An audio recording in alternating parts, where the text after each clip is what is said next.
Et quand la tristesse arrive, je sais tu es là, toujours près de moi. Bon mercredi matin, bienvenue à votre émission La Victoire de l'amour. J'espère que vous allez bien ce matin, qu'on se prépare à vivre une belle journée. Et pour bien la commencer, on s'en va rejoindre notre ami Luc Faneuf.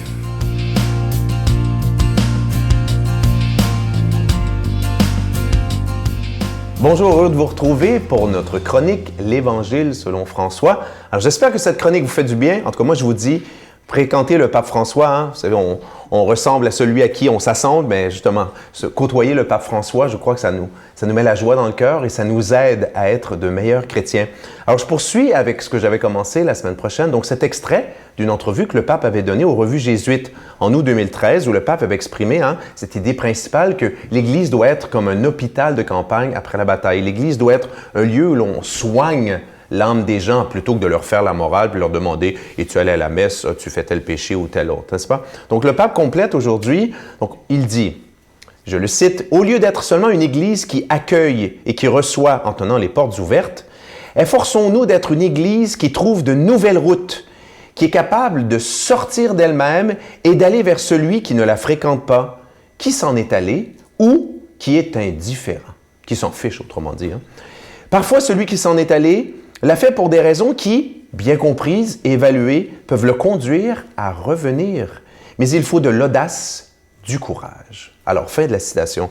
Donc, je trouve ça extraordinaire, cette lucidité. Je vous l'avais dit la semaine dernière que le pape a cette capacité extraordinaire de critiquer, évidemment avec beaucoup d'amour, pas critiquer pour critiquer, l'Église dont il est lui-même, je dirais, le premier représentant en tant que pape. Et le pape est bien conscient que, surtout en contexte occidental, donc dans les pays de l'Ouest, y compris évidemment le nôtre, que les gens ne viennent plus à l'Église. Évidemment, il reste toujours un 5-10% de gens, ce qui est déjà beaucoup, qui viennent chaque semaine aux célébrations ou qui demandent des sacrements pour leurs enfants. Mais il y a une immense masse indifférente qui ne vient pas à l'Église. Et le pape est bien conscient qu'on ne peut plus faire comme avant, n'est-ce pas? Où dans la culture, la foi se transmettait tout seul, de père aux enfants qui devenaient des parents, qui transmettaient. La roue tournait tout seul. Aujourd'hui, non. Si l'Église doit demeurer les portes ouvertes, comme elles l'ont toujours été, mais nous, on doit sortir. Les prêtres doivent sortir. Chacun et chacune, et là-dessus, je ferai des chroniques là-dessus, le pape a beaucoup insisté, chaque baptisé, homme et femme, peu importe son milieu, a la responsabilité d'aller à la rencontre des autres, de ceux qui ont quitté en étant choqués, de ceux qui, s'en fichent un peu, de ceux qui avaient peut-être des bonnes raisons, parce qu'ils ont été scandalisés par tel comportement ou telle attitude d'un prêtre, d'une religieuse, je ne sais trop quoi. Donc, le pape nous dit, pour ça, qu'est-ce que ça va prendre? Évidemment, le désir d'aller vers les autres, un certain courage, de l'audace et surtout, trouver des nouveaux moyens pour aller rejoindre ces gens. Notre Père qui es aux cieux, que ton nom soit sanctifié, que ton règne vienne, que ta volonté soit faite sur la terre comme au ciel. Donne-nous aujourd'hui notre pain de ce jour. Pardonne-nous nos offenses comme nous pardonnons à ceux qui nous ont offensés. Ne nous laisse pas entrer en tentation, mais délivre-nous du mal, car c'est à toi qu'appartient le règne, la puissance et la gloire, pour les siècles des siècles. Amen. La Victoire de l'amour vous invite à un magnifique pèlerinage en Terre Sainte en Jordanie en compagnie de Sœur Angèle, l'abbé Donald Thompson et Sylvain Charon. Nous visiterons en Israël, Nazareth, le mont des Béatitudes, Bethléem, Jérusalem, Masada et Kouram. Et en Jordanie, Petra, Mont Nebo, la mer Morte et plusieurs autres endroits, du 26 mai au 10 juin 2015. Informations et réservations, voyage intermission au 514-288-6077 ou sans frais au 1-800-465-3255. Je suis tellement content de vous parler de mon nouveau CD. Ça fait longtemps que j'en avais pas fait. Il s'agit de ce CD qui s'intitule « Laissons Dieu être Dieu ». Je dois vous dire que j'y ai mis tout mon cœur. C'est un CD de méditation, de prière, où on prend le temps de prier ensemble. Et j'espère qu'il saura vous plaire. J'espère que ce CD vous permettra d'entrer dans votre monastère intérieur. Ça veut dire notre cœur, pour retrouver ce Dieu qui nous habite tous. On n'a pas besoin de chercher Dieu partout. Il est déjà en nous. Alors, j'espère que ce CD saura vous plaire. C'est avec un don de 25 $. Et si vous en voulez deux, c'est juste avec un don de 40 $. Je vous donne l'adresse. La Victoire de l'amour, casier postal 120, succursale Boucherville à Boucherville. Le J4B 5E6, je vous la redonne. La Victoire de l'amour, casier postal 120, succursale Boucherville à Boucherville. Le J4B 5E6. Également par téléphone, par carte de crédit du lundi au vendredi de 8h30 à 16h30 dans le 514-523-4433, 523-4433 ou sans frais. Le 1-888-811-9291, 1-888-811-9291 et aussi sur notre site internet, le www.lavictoiredelamour.org. Alors, je vous rappelle le titre de ce CD qui est tout nouveau, tout chaud, « Laissons Dieu être Dieu ». Et moi, comme je vous dis, il y a des gens parfois qui nous demandent comment ça se fait qu'on vous demandez de l'argent à la télévision, ça n'a pas de bon sens. La réponse est simple. Depuis 20 ans, on doit payer pour être à la télévision. Mais ce que je trouve beau, c'est que des milliers de croyants décident de dire « Moi, je vais prendre un petit montant de mon budget afin que la parole de Dieu soit annoncée. » Alors moi, je vous dis merci de tout cœur de votre générosité. Je vous rappelle aussi qu'à la fin de l'année, vous recevrez un reçu pour fin d'impôt. Merci de tout cœur.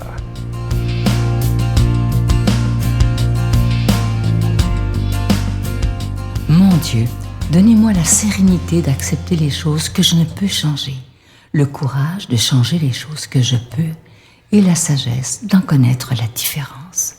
Amen. Aujourd'hui, pour la proclamation de la parole de Dieu, quelqu'un que j'apprécie beaucoup, j'aime l'appeler le prêtre au cœur de tendresse. Il est tellement doux, on aime l'écouter, c'est le Père Jean. Imaginez l'été, aumônier de prison pendant 38 ans à Bordeaux.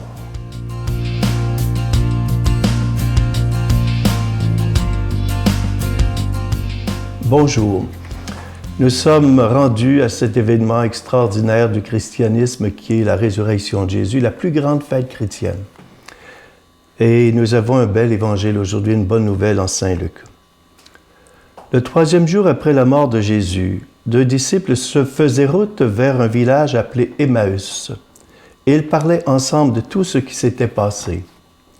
Or, tandis qu'ils parlaient et discutaient, Jésus lui-même s'approcha. Il marchait avec eux. Mais leurs yeux étaient aveuglés et ils ne le reconnaissaient pas. Jésus leur dit, « De quoi causez-vous donc tout en marchant? » Alors ils s'arrêtèrent tout tristes. L'un des deux, nommé Cléophas, répondit, « Tu es bien le seul de tous ceux qui étaient à Jérusalem à ignorer les événements de ces jours-ci. » Et leur dit, « Quels événements? » Ils répondirent, « Ce qui est arrivé à Jésus de Nazareth. Cet homme était un prophète puissant par ses actes et ses paroles devant Dieu et devant le peuple. Les chefs des prêtres et nos dirigeants l'ont livré et l'ont fait condamner à mort, et ils l'ont crucifié. Et nous qui espérions qu'il serait libérateur d'Israël. Avec tout cela, voici déjà le 3e jour qui passe depuis que c'est arrivé.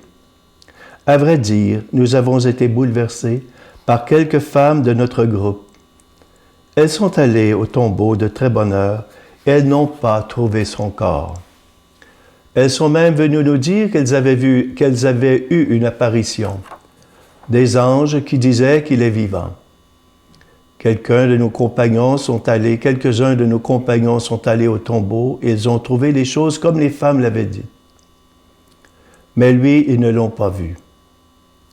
Il leur dit alors, « Vous n'avez donc pas compris. Comme votre cœur est là à comprendre et à croire tout ce qu'ont dit les prophètes.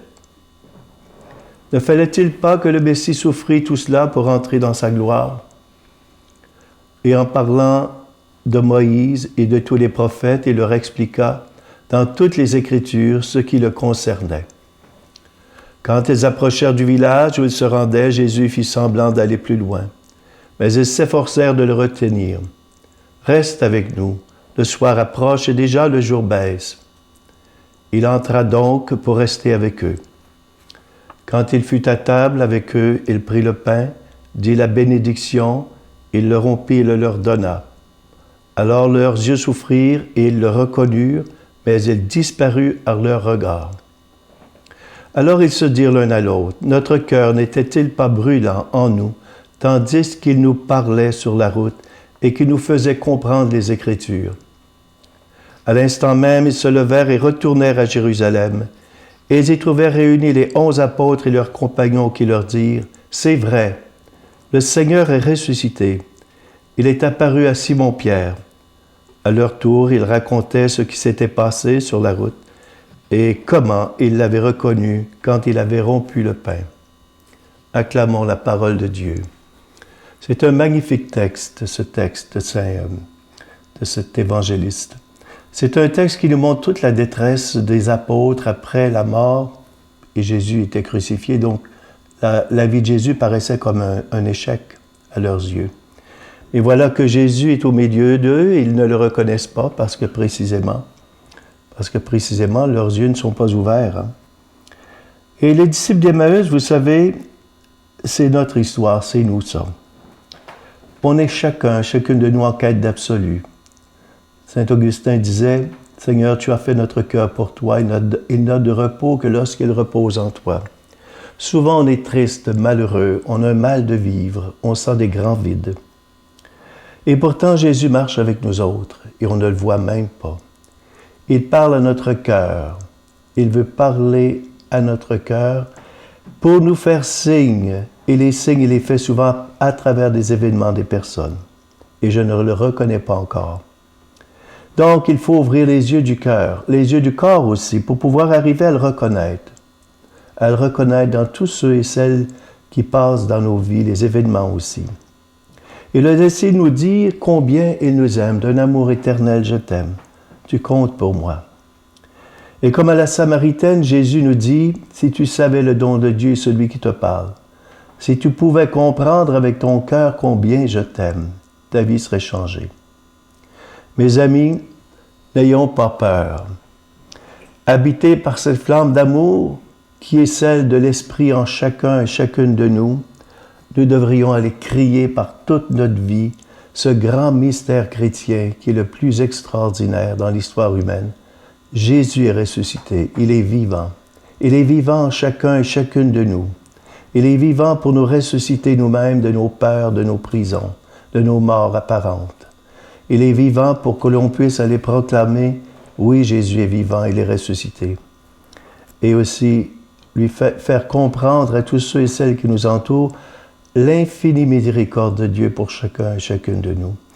Et nous allons demander au Seigneur de nous bénir, lui qui est Père, Fils et Esprit Saint. Amen. Je vous salue Marie, pleine de grâce. Le Seigneur est avec vous. Vous êtes bénie entre toutes les femmes, et Jésus, le fruit de vos entrailles, est béni. Sainte Marie, Mère de Dieu, priez pour nous pauvres pécheurs, maintenant et à l'heure de notre mort. Amen.